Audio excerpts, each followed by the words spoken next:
Who would have thought that Federico Russo would pay attention to the modest and quiet Ursula Gonzalez? She was a student, just finishing her first year at the Economics University, while he was an independent adult, the owner of a fertilizer production plant. There was a 17-year age difference between them. They met at an economic forum where Federico was a speaker, imparting business wisdom to students. Ursula caught his eye immediately. She asked intelligent questions and attentively absorbed the essence of the answers, while others yawned and waited for the forum to end. She was one of the few who won a scholarship to study at that university. It was challenging for her to study alongside wealthy peers, those born with a silver spoon in their mouths. Ursula was accustomed to achieving everything herself, despite challenges and difficulties. But of course, she envied those who were lucky enough to be born into wealthy families. Ursula came from a small provincial town. Her parents were farmers who also had a couple of cows. It wasn't on an industrial scale, so money was scarce, but it was enough for the Gonzalez family. Initially, Ursula wanted to be a farmer too, but her parents convinced her to try moving to the capital city and getting an education. Besides, she excelled in school and grasped everything quickly. Her parents explained that global processes in the world couldn't be changed. It's easier for people to go to the supermarket and buy a packet of milk because it's cheaper than homemade. Also, their little town was slowly dying out. Young people were leaving, seeking happiness in bigger cities. What was there to do in this forgotten village? So, Ursula agreed to try. She passed the necessary exams and got into one of the best universities. Her parents sold both cows to provide her with some money to settle in the capital initially. Also, the scholarship covered only 70% of the tuition costs. The remaining 30% was paid by Ursula's parents from their own pockets. The daughter was very grateful for such a gift, so her studies always came first. She couldn't disappoint her parents, who had invested so much effort, hope, and money in her development, and she excelled as the top student until she met Federico. After the forum, he approached her. "Hello, Ursula Gonzalez, if I'm not mistaken?" "Yes, that's correct. Where do you have such knowledge from?" The girl smiled modestly and, out of embarrassment, lowered her eyes to the floor. "You must have studied agronomy, right?" Federico continued. "Otherwise, how would you know so much about the specifics of fertilizer production? After all, my business depends more on weather conditions than on the country's economic situation." "Senor Russo, your business depends equally on both weather conditions and the economic situation. And if your production company has good management, then even in a dry summer, you can still make a profit," Ursula quietly replied. "And how would that be?" "Development of new products, the use of marketing strategies, cooperation with agrotechnological companies, efficient cost management, and so on." Federico smiled. He already knew all of this, but he also knew that often what works in theory makes no sense in practice. "Sorry, is something wrong? You speak everything very correctly. Your summer vacation is coming soon, as I know. Would you like to work for me as an intern at the company during that time?" Ursula couldn't believe her ears. She was immensely happy. "Of course, I would gladly accept your offer." Federico Russo didn't need an intern, but he had enough money to pay for the work of the girl he liked. The modest student caught his eye, and as soon as she appeared in their office as an intern, Federico began to show her signs of attention. Of course, the employees whispered behind his back, "Well, she's about 20, and he's 37. Why is he messing with the girl? How much longer can he spin romances at work?" But all these rumors didn't reach Mr. Russo, otherwise, he would quickly fire those who wagged their tongues instead of working. Federico rented an apartment for the girl because the student dormitory closed for the summer vacation. Ursula's parents were very worried because renting such an apartment in the city center was an expensive pleasure, but their daughter reassured them. She assured them that in Federico's company, it was a normal practice. But, of course, it wasn't. After a month of internship, Federico invited the girl to his office. "Ursula, here's your salary." He handed her an envelope. The girl opened it and was astonished. "But you said you would pay for my internship symbolically. And here is a very large amount. Your salary is entirely my decision, and it's not up for discussion. Also, tomorrow evening, I'll pick you up, and we'll go to a restaurant to celebrate." "What are we celebrating?" "Well, how? Your first salary and your first month of work," explained Federico. But, before the girl could finish, the man continued, "I'll come at 7 p.m. Refusals are not accepted. Your salary will be enough to buy a beautiful dress. So until tomorrow." The man demonstratively looked at the door. Ursula silently retreated to the exit, thinking to herself, with this amount, I can buy myself 20 dresses. The next evening, Federico pulled up to the girl's house, where he had rented an apartment for her. He waited for her in the lobby with a bouquet of 101 roses. Ursula came out to him in a green evening dress with a back cutout. At first, she didn't like Federico. The age difference embarrassed her, but she couldn't resist his courting. Moreover, she had always wanted to feel like a princess, a rich girl who has everything. Their relationship progressed rapidly. Summer vacation ended, but Ursula didn't return to the dormitory. The internship also concluded, but Federico persuaded her to stay and live in the apartment. He would cover all the expenses and provide Ursula with pocket money so she wouldn't deny herself anything. Ursula completely forgot where she was heading and what she dreamed of. She rarely went to the university, skipped lectures, and spent more and more time with her new friends from wealthy families. Now she was wealthy too. Soon she was expelled for truancy and poor performance. Perhaps deep down panic engulfed her, but outwardly she showed no sign of it. She also decided not to tell her parents. She had her own life now, cheerful and carefree. She used to call her parents every day. Now it was once every 2 weeks. Their conversations became cold and more like weekly reports. Ursula talked about the weather in the capital, lied that she was the best student, asked about her parents' health, and that was the end of the conversation. She also hid her relationship with Federico from them. There was no need for her parents to know that for a year and a half she had been sleeping with a man almost 40 years older than her. They wouldn't understand. And Ursula and Federico were both satisfied with the arrangement. They spent evenings and sometimes weekends together. There were times when they could go a month without seeing each other because of his busy schedule. Ursula understood and accepted all of this. And actually, she didn't have time to feel lonely. Maybe she loved not Federico himself, but his money more. One day, when she came to Federico's office, she overheard whispers among the employees. Are they still together? Yes, almost 2 years now. And she still doesn't know he's married with 3 children? I think she knows, and she's fine with it. Her heart sank. Were the whispers of the employees true? Was Federico a married man, and she just a mistress? Distracted by this troubling thought, she received a message. Sweetie, are you okay? You haven't answered our calls for a week. Your mom and I are worried. This message somehow angered Ursula. She quickly replied, Dad, I'm fine. Just busy with a lot of stuff, exams. I'll call when I have time. Then came another message. Mom is sick. So what? Just a cold, she thought. I don't have time for this right now. Once, the girl was so attached to her mother and father, and what happened now? She didn't tell them anything, hid a lot, and at this moment, Ursula was only thinking about whether the rumors were true, so she didn't respond to her father's message. Forgetting why she had come to the office in the first place, Ursula burst into Federico's office. Did you forget to tell me something? My sunshine, what are you doing here? Federico was surprised, but he was happy to see the girl. I came to visit you, and instead of passionate sex in the office, I found out. Federico stood up from his chair, approached the petite girl with dark hair, and hugged her. My love, what happened? Why are you so upset? A tear rolled down the girl's cheek. You have a wife and children. 3 of them. You didn't tell me. I thought you loved only me, you liar, traitor. Emotions overflowed and Ursula pounded her fists on Federico's broad shoulders. I love only you. You're the only one I need. I don't even live with my wife. We're in the process of divorcing, living in different houses. I visit her because we have children together. We only communicate about the children. Nothing else binds us, she confessed tearfully. Really? Ursula looked at Federico with big tearful eyes. Why would I lie to you, my darling? Don't you feel my love? Federico reassured her.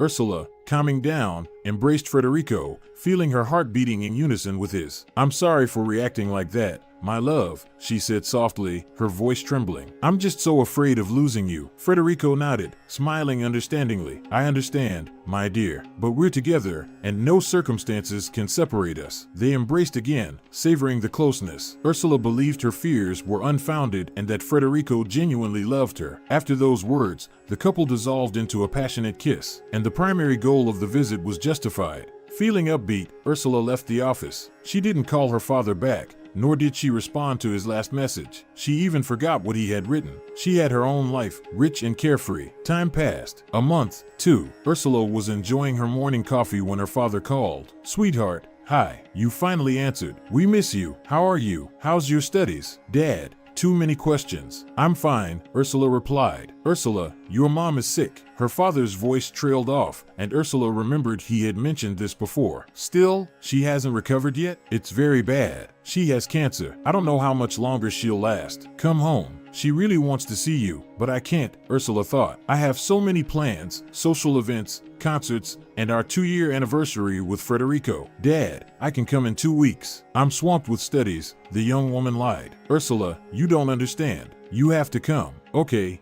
I'll try, she replied, ending the call, saying she had errands to run. Her father felt emotionally detached, as if his daughter didn't care. She was their only child. Will she come? The mother whispered, unable to speak louder. Yes, dear, she'll come. Ursula continued living her life, absorbed in her concerns and plans, while her mother slowly faded away. She tried to suppress feelings of guilt and fear, focusing on her studies and her relationship with Federico. 2 weeks passed, but Ursula never came. Her father became silent, sinking into deep depression. Every day, sitting by his wife's bedside, he prayed for Ursula to just show up, so his wife could see her one last time. In the end, Ursula's mother passed away, embraced by her husband, but without hearing a farewell from her child. She never saw her beloved daughter's eyes again, never hugged her one last time, never said how much she loved her. Ursula's father, consumed by grief and disappointment, could only send her one message, containing the date and time of the funeral. Ursula sat at home, staring at her phone screen. Seconds felt like hours as she tried to comprehend what she had read. Her heart pounded harder, trying to find a way out of this abyss of pain and shock. Suddenly, it all dawned on her. She realized she had lost her mother forever. It was the moment when all her plans and worries crumbled like a house of cards. In that moment, her life was filled with only one thing: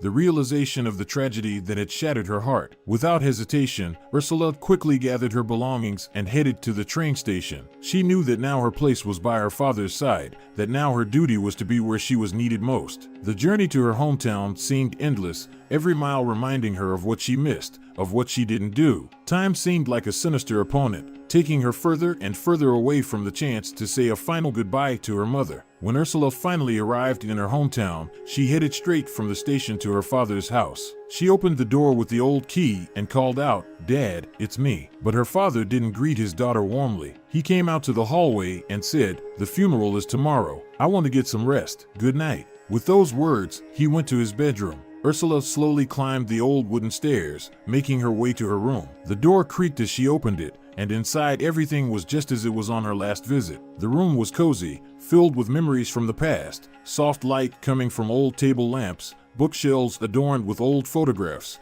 and her childhood toys forgotten in the corner. Ursula stopped in the middle of the room, closing her eyes to soak in the atmosphere of the place. Memories of days spent with her mother overwhelmed her. She remembered how they read books together, cooked delicious meals, worked in the garden, milked cows. Ursula remembered telling her mother about her dreams. But now the girl realized how much she had changed. On one hand, she dreamed of wealth and luxury, but she also dreamed of independence and success. Yet at the same time, she had become a kept woman, dependent on Federico's generosity. Would her mother be proud of such a daughter? The next day, Ursula woke up to the bright sun shining directly into her eyes through the partially open window. "What time is it?" she thought. "Why didn't Dad wake me up? I'll be late for the ceremony." Ursula entered the church, the smell of incense hitting her nose. She felt the air heavy with the weight of her mistakes. Every step toward her mother's coffin seemed heavier than the last, as if invisible chains held her, not even allowing her to breathe. When the ceremony ended, Ursula slowly approached her father. His gaze was cold and rigid, as if he was looking through her rather than at her. She wanted to talk to him, as they hadn't spoken in the evening,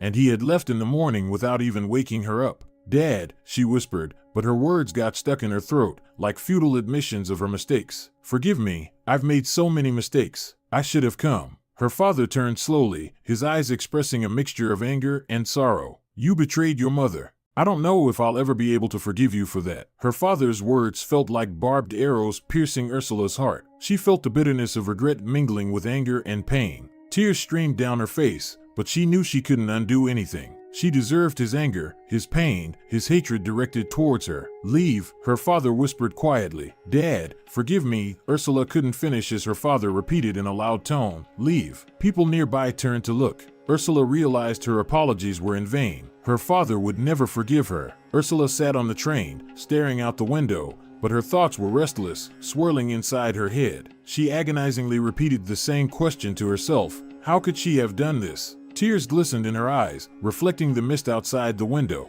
Her heart was full of sorrow and remorse. Her parents had always been her support, doing everything to make her happy and successful. But what had she done in return? She abandoned them in a difficult moment, and now nothing could be undone, nothing could be fixed. Suddenly, she felt a strange tingling in her abdomen. Ursula involuntarily placed her hand on her stomach, feeling that something had changed inside her. Her heart raced as she suddenly remembered her last visit to the gynecologist. A couple of days before the funeral, she had found out she was pregnant. Mixed emotions flooded her, fear, uncertainty, but also some strange sense of hope. Ursula realized she now had a new responsibility, a new purpose. She had to change her life, correct her mistakes, and become better for this new being that would come into her life. With each mile traveled by the train, Ursula felt determination and strength awakening within her. Not all was lost. She could change her life, start over, do things differently. With these thoughts and feelings, she headed to the capital. Upon arrival, she would tell Federico everything, and together, they would build a real family where love, understanding, and trust would reign. She called Federico, and they agreed to meet at her rented apartment. "I have important news for you," the girl said. "Excellent. I also wanted to discuss something with you," Federico replied seriously. His voice carried a tone of superiority, the way he usually talked to subordinates, not to his beloved. Ursula greeted him cheerfully and in high spirits. "I've made lemon tart for you," her words filled with love and care. "Thank you," the man responded indifferently. They sat down at the table, and Ursula poured freshly brewed coffee into a mug. "You need to move out of this apartment," he said abruptly. "Oh, darling, I'm glad you started this conversation." The girl joyfully accepted the news. "It's long overdue for us to start living together. Especially," Ursula made a significant pause, looking cunningly at Federico. Meanwhile, the man didn't understand her excitement. He chuckled. "Oh, you're still such a young and naive girl, Ursula. I won't be living with you. I have a wife and kids. I live with her. You need to vacate the apartment because our relationship has run its course." Ursula couldn't find words. She silently gazed at the 40-year-old man with whom she wanted to build a family. She had already imagined them choosing baby items together, strolling with a stroller, and being happy together. But all her dreams shattered against the rocks of reality. She was just a mistress, a toy that had now become tiresome. Ursula was in shock. She couldn't believe what was happening. Everything seemed like a dreadful dream. She had lost her mother, and now Federico was leaving her, the person from whom she had hoped for support. "Why are you silent?" The man waved his hand in front of the girl's eyes. "What should I say?" thought Ursula, continuing to remain silent, as if hoping that Federico would read her thoughts. In short, the man continued, "I think you can find another apartment within a week. By the way, this tart is very tasty," Federico said with appetite, devouring the dessert and washing it down with aromatic coffee. "You said you don't live with your wife, that you only communicate about the children," Ursula said quietly, staring at one point. "And you believe that?" Federico raised an eyebrow. Ursula raised her eyes, which were already filled with tears. "Oh, my little one," Federico continued, "forgive me. I didn't know you believed all the nonsense men spew. And to be honest, no mistress has ever lasted more than a year with me. And here we were together for 2 years. I'm pregnant," Ursula confessed, hoping that this fact would somehow keep the man. "Don't worry, I'll give you money for an abortion," Federico replied calmly, as if it wasn't the first time. "It's your child. Do you want me to kill it?" The girl cried out. "My children are waiting for me at home. And this," the man pointed to her belly, "isn't even a child. It's a fetus, a fertilized egg. Not a child." "Leave," Ursula shouted, standing up from the table and pointing to the door. "No, darling, this is my apartment. I rent it, I pay for it, so you'll have to leave. Make sure your things aren't here in a week. I'm not a monster. I'm grateful to you for the wonderful and emotional 2 years. I can honestly say you're one of my best mistresses. So tender and innocent." Clearly, a village girl found herself a sweet daddy. But oh, how naive and foolish you are. You dropped out of school. Why? Silly girl, silly girl. "I'll give you money for the abortion. Don't worry," the man said, putting the last piece of lemon tart in his mouth. Then he took a sip of coffee, grabbed his things, and headed for the door. "Goodbye, Ursula. Don't remember me with bad words. I showed you what life can be like, beautiful and carefree. I entertained you for these 2 years. Everything was mutually beneficial, but now it's time for us to say goodbye." Ursula didn't respond. After hearing the front door slam shut, she walked into the bedroom and lay down on the bed. At that moment, she couldn't even cry. A million thoughts swirled in her head. Ursula stared into space, then drifted off to sleep, despite the bright sunlight outside. 7 years passed. For 7 years, Ursula didn't communicate with her father, and for 7 years, she supported herself, switching low-paying jobs each year. Currently, she works as a dishwasher in a cafe, and her salary doesn't always cover food. But she tries, not so much for herself, but for her beloved son, Alberto. In the past, when Federico offered Ursula money for an abortion, she realized she wouldn't give up her child for anything. With that money, she rented an apartment. She also sold all her designer clothes and gifts from Federico. That was enough to support herself and her child. But then the money ran out. She worked as an office cleaner, a shop assistant, and a gas station attendant. But she got fired because Alberto often got sick, and the young single mother had to take time off. No employer liked that. But now her son is 7 years old. He's in first grade, and he's independent enough for his age. "Son, it's me." Ursula entered the small but cozy suburban house she rented. "Mom," the 7-year-old dark-haired boy ran into the hallway and threw himself into the arms of the emaciated woman. "Alberto, do you know what's for dinner tonight?" "Probably rice again," the boy said disappointedly. "Almost. Rice with shrimp." "Shrimp?" Alberto said in surprise. "Yes, the chef gave me almost half a kilo for free. He said they miscalculated the portion and ordered too much, and out of kindness, he gave me these shrimp completely free," Ursula explained to her son. Marcus, the head and only chef in this cafe, knew about Ursula's difficult situation. He understood that her salary was catastrophically insufficient to provide for herself and her child. So he helped however he could, ordering extra supplies, as if by mistake, and giving them to the dishwasher. Although, of course, he paid for everything himself, including these shrimp. He felt sorry for this beautiful young woman who, out of foolishness, out of youth, made so many mistakes and now paid for them. He knew about Fernando, about her father, and about Ursula's mother. She told him everything when once after work he offered to walk her home. And then Ursula told him that she would never again rely on other people, and she would never take a cent from anyone. She'll earn everything herself. That's her life position now. Ursula believed that sooner or later the moment would come that would turn her life around. But years went by, and that moment never arrived. After enjoying a delicious dinner of rice with shrimp with her son, Ursula took another book on financial management from the shelf and began to read. She tried to dedicate every spare minute to self-learning. She regretted leaving university, but now she understood that the past couldn't be changed, and she needed to move forward. She often didn't have enough money for food,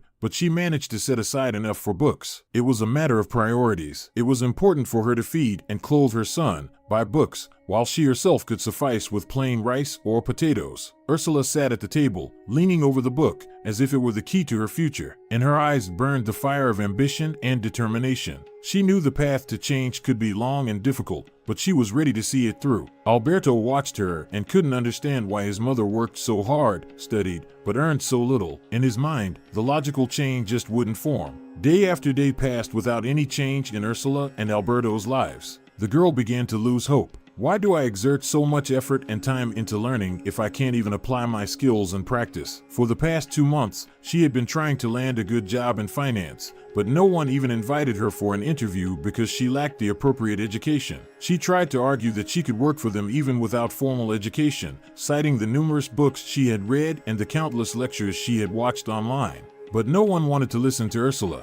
Her boss, upon learning this, just laughed in her face. "Who would hire you? You were even fired from the store when you were just a salesperson." "I was fired because I had to stay home with my child, and I couldn't come to work," Ursula objected. "Just keep blaming the child then," the boss sneered. "Just admit you're a bad worker and you have no skills. Look at her, a dishwasher wants to be a financial expert. Where else would you see something like this? Is this some kind of joke?" The man laughed. Ursula listened to her boss's words, feeling how his mocking remarks wounded her self-esteem. She tried to hold back the tears and not show any weakness in front of him, but inside, a fire of indignation burned. She couldn't believe that her perseverance and desire for self-improvement were met with mockery. She couldn't accept the fact that her past determined her future, that no one saw the potential in her that she felt so strongly. That day Ursula didn't want to go home, despite the fact that her beloved son was waiting for her there. She felt terrible guilt towards Alberto, as he was growing up in poverty because of her.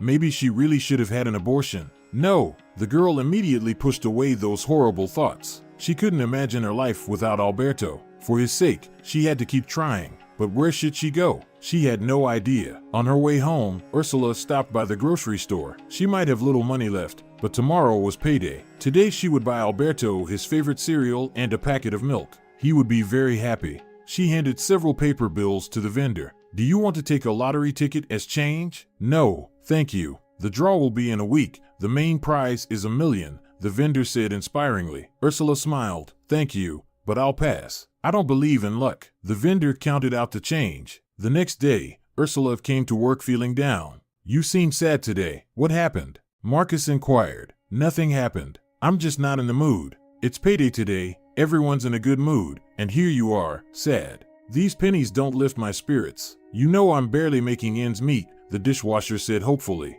I have a little surprise for you. Maybe it'll cheer you up. Marcus pulled out a lottery ticket from his apron pocket and handed it to Ursula. I bought one for myself too, to test my luck. The main prize is $1 million. Ursula laughed. I can do without testing my luck. Life hasn't been kind to me. We'll see about that, Marcus said. I need to head to the kitchen now. Don't be sad, he added and walked away. Ursula indifferently examined the lottery ticket. Why did he give this to me? So I could be disappointed in luck again? Ursula tucked the lottery ticket into her pocket and promptly forgot about it. She dragged herself through the days, as if each step forward was through a thick fog. The thought consumed her mind that nothing was working out for her, that her life was awful and poor, and that she doomed her son to the same miserable existence. All her efforts seemed futile, and every time she looked at Alberto, she pitied him. She felt sad that he didn't have grandparents, that he didn't have a father to raise and support him.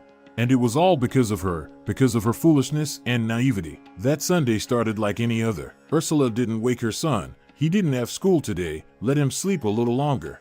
But it was time for her to go to work. She quickly drank a cup of cheap instant coffee and hurried out of the house. Marcus greeted her at work. Hi, Ursula. Today we'll find out the lottery results, remember? Ursula admitted honestly, Marcus, I don't believe in luck. She put her hands in the apron pocket and felt the lottery ticket. She took it out and looked at it again. Marcus said with a smile, You've said that 1,000,000 times already. The draw starts on TV in 15 minutes. Come out to the hall. If the cafe owner sees me in the hall with the guests, he won't like it. Ursula, he may have a nasty temper, but he can't restrict your freedom of movement. And who knows if anyone will come in 15 minutes. You know, on Sundays, nobody comes here in the morning. Ursula smiled sweetly. In 15 minutes, she walked into the hall, took a seat, and stared at the TV screen. She knew she wouldn't win anything, but she didn't want to hurt Marcus's feelings. Marcus sat beside her, eagerly awaiting the start of the broadcast. His eyes sparkled with excitement, periodically glancing at Ursula with hopeful anticipation. And then, the television burst to life in vivid colors, showing the tense faces of the hosts, followed by a giant roulette wheel appearing on the screen. Ursula took a slow breath, preparing herself for the disappointment she expected. Tick-tock, tick-tock, the host's voice echoed, accentuating the tense silence in the room. The roulette wheel began to spin, with numbers appearing on the screen one by one. Ursula watched as each number flashed before her eyes, waiting for the moment she would hear her numbers. But each digit seemed to only deepen her doubts. Finally, the roulette slowed down, and the pointer stopped at one of the numbers. Ursula held her breath, ready for disappointment, but then she heard the host's words. Congratulations, ticket number 76432. You're the winner. Your prize is $1 million. Ursula couldn't believe her ears. Her heart pounded so hard it felt like it might burst from her chest. Her eyes widened, and her lips parted slightly, as if she couldn't find the words to express her astonishment. Marcus exclaimed joyfully and hugged Ursula, congratulating her on her win. But Ursula sat in a daze. Could this be a dream? Will I wake up in just a few seconds? The thought flickered in her mind, but her musings were interrupted by the boss's words, which sounded like thunder in the clear sky. Look, the dishwasher won $1 million. You know, statistically,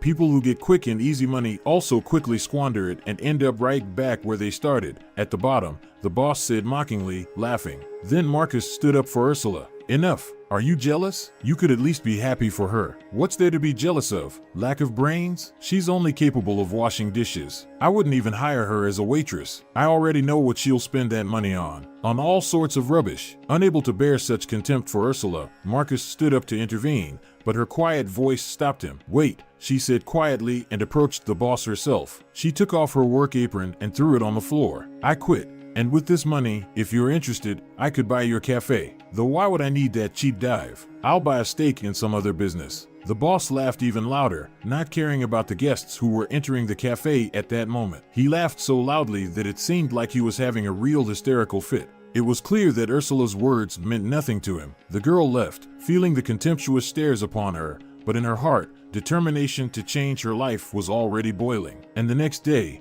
the boss found no reason to laugh. After all, Ursula never returned to work, and there was no other dishwasher. He himself had to wash dirty dishes from morning till night. But the biggest surprise awaited him a month later when Marcus entered the cafe and handed him a newspaper with the headline, "Single Mother Who Won $1 Million in the Lottery Buys a Stake in Federico Russo's Business." At that moment, he realized that Ursula's words weren't empty, and her strength and determination had led to changes he couldn't even dream of. Ursula's life changed drastically. When Federico realized that his new co-owner was his former lover, he nearly fainted. "You were right, Federico. I was terribly stupid and naive," she said when they met. And now she is a co-owner and an active participant in managing the business. In her new role, Ursula has decided to fully dedicate herself to the financial management of the company. She spent a lot of time analyzing reports, studying accounting data, and assessing the company's current financial position. She understood that successful financial management requires a clear plan and strategy. Ursula assembled a team of specialists and worked with them to detail the plan, identifying priority areas for the company's development and the goals that needed to be achieved.